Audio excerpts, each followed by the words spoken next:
So I just came across some absolutely wild information about episode 7 of the Amazing Digital Circus. And honestly, when you hear what both Gooseworx and Michael Kovach have been saying about this upcoming episode, it's going to completely flip your perspective on where this show is actually headed. We're getting direct statements from two separate sources, the creator herself and one of the main voice actors, literally telling fans that episode 7 is going to make people angry and potentially split the fan base down the middle.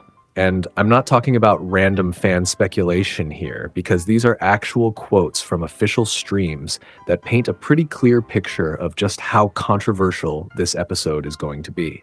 Let me break down exactly what they said, because this is honestly huge.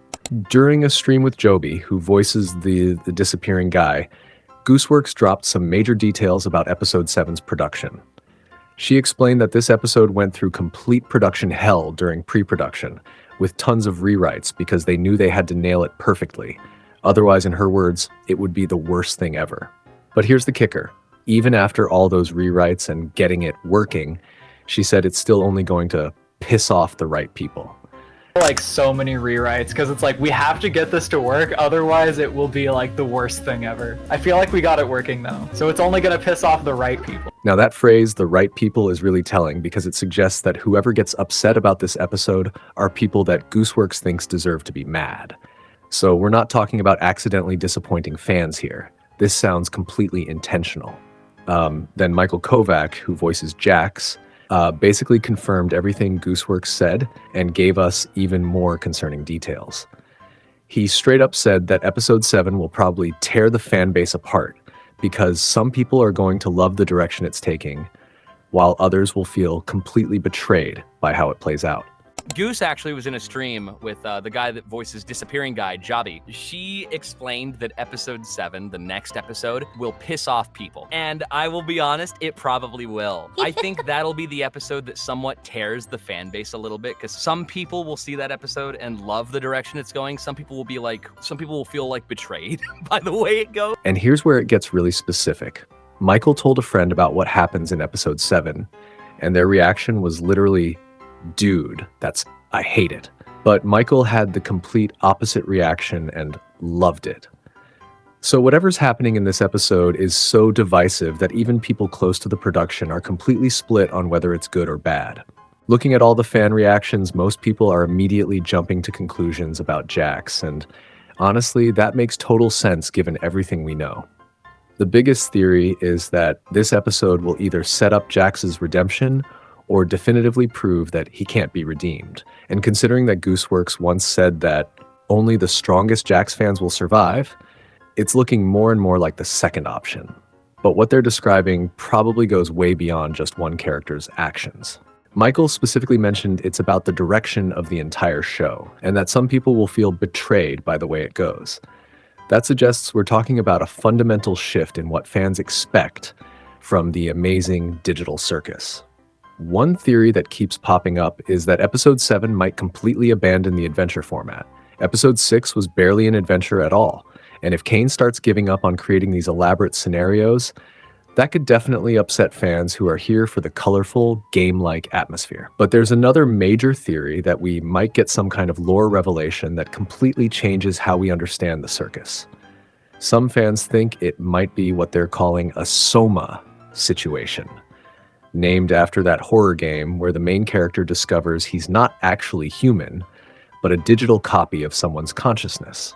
The theory is that the circus members might find out they're not the original people who got trapped, but copies of those people's minds, while the real versions either died or moved on in the real world. This would be psychologically devastating because it means their memories are real to them, but they're not actually the people who lived those experiences. Plus, there'd be no way to escape back to their original lives because those lives belong to different versions of themselves. And honestly, that would definitely divide the fan base because some would see it as making their struggles meaningless, while others would argue that the copies are still real people with valid experiences, regardless of being digital.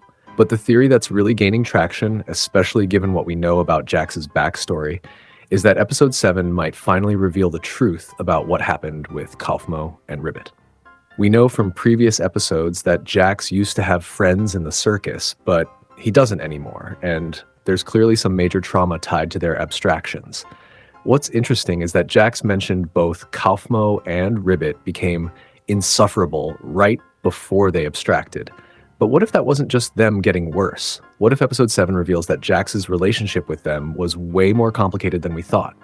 Maybe we'll find out that Jax wasn't just a bystander to their mental decline, but that he was actually trying to help them in his own messed up way, and it backfired catastrophically.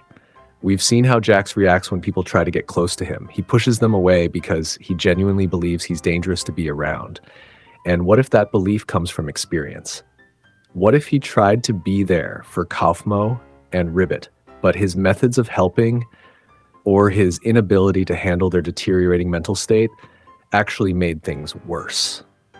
This could explain why Jax is so convinced that forming connections is pointless and harmful. Here's the thing that makes this even more intense.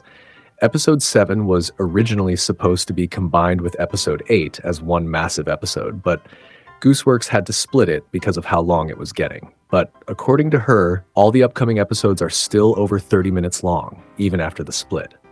That means whatever content they're dealing with is so dense and emotionally heavy that it literally couldn't be compressed without losing its impact. We're not just talking about a single controversial moment, but an extended storyline that requires that much time to properly develop. If they're spending over an hour of runtime exploring whatever happens with Jax, Kaufmo, and Ribbit, or whoever else, that suggests we're getting a deep dive into some really dark psychological territory. And honestly, the timing makes sense because we're getting into the final 3 episodes of the series. This is when Gooseworx needs to start making her actual thematic statements instead of just setting up character dynamics. And if her message is that some people are too damaged to be saved, or that trauma can make someone genuinely dangerous to others, then episode 7 might be where she stops pulling punches and shows us exactly what that looks like. What's weird is how the voice actors are talking about this. Michael wasn't trying to hype the episode up or get people excited. He was literally warning fans that they might not like what they see. That's not typical marketing behavior. It suggests they genuinely care about preparing people for something that could be emotionally difficult. If Gooseworx is specifically saying this will piss off the right people, then maybe she's targeting fans who have been misunderstanding what this show is actually about. Maybe it's aimed at people who think Jax is just a misunderstood bad boy, or people who expect every character to get a happy ending, or people who want the show to stay light and comedic forever. The Amazing Digital Circus has always been about mental health and trauma, but it's also been relatively hopeful about the possibility of healing and connection. So if episode 7 is where Gooseworx decides to show the darker side of that equation, then yeah, that's definitely going to upset fans who were expecting a more traditionally uplifting resolution. Basically, if you've been watching The Amazing Digital Circus expecting it to be a straightforward story about found family and healing, episode 7 might be where you realize you've been watching a much darker and more complex show than you thought. And if you're a Jax fan who's been hoping for his redemption arc, well, you might want to prepare yourself for the possibility that Gooseworx has something very different planned. But let me know what you think about all these warnings and whether you're ready for episode 7 or not. Thanks for watching, and I'll see you in the next one.